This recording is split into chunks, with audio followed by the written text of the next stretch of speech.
Africa is one of the regions most vulnerable to the effects of climate change. Recently, I sat down with former U.S. Senator from Virginia, Republican John Warner. He is a leading advocate of congressional action to limit global warming. I asked him how the developed nations can help Africa cope with climate change. Africa, percentage-wise, has not contributed to this massive thing that's overhanging the earth today and precluding the natural functioning of the sun and the rain and so forth. But I must remind you, it's going to take time to work this out. And I would hope that the people in Africa will recognize it's going to take time. It can't be done overnight. And not long ago, actually, African Union leaders said that their negotiators might walk out of the Copenhagen conference if certain conditions are not met. And some of those conditions are that they want financial support and technological transfer from the West to help them mitigate the impact of the climate change crisis. What is your thought on that? Well, first, I think we have to begin by saying climate change involves all of us. In other words, it's global. The weather patterns are very harsh in many sections of Africa. How well you know that, and the people who live there. We come back and talk about that.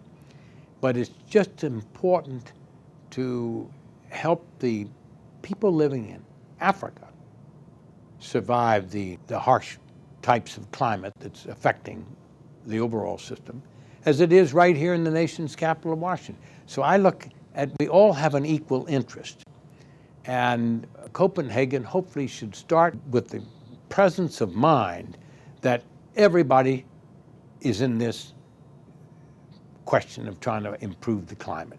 So because of that, their position is that it is critical for the rest of the world, in fact, to literally fund their efforts. Well, it would be presumptuous of me to try and here in this, at this point in time, dictate as to what's going to take place in Copenhagen.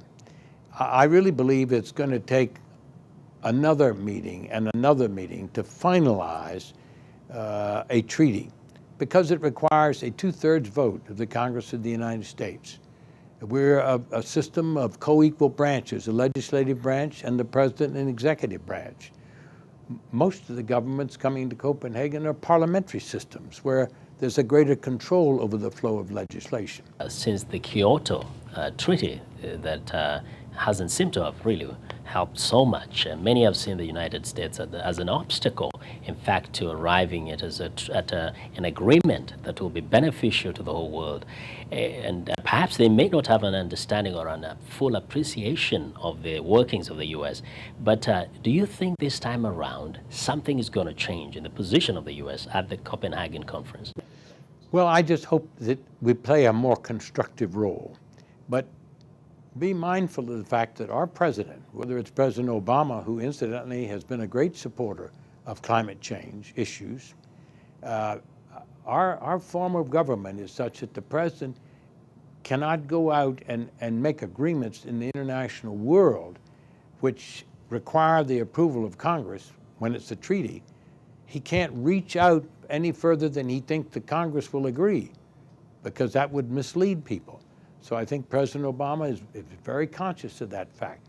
We cannot make too many commitments at this session at Copenhagen and wherever the next session is held, until we know exactly what the Congress of the United States will accept, and a vote of 2/3 of the Congress is required.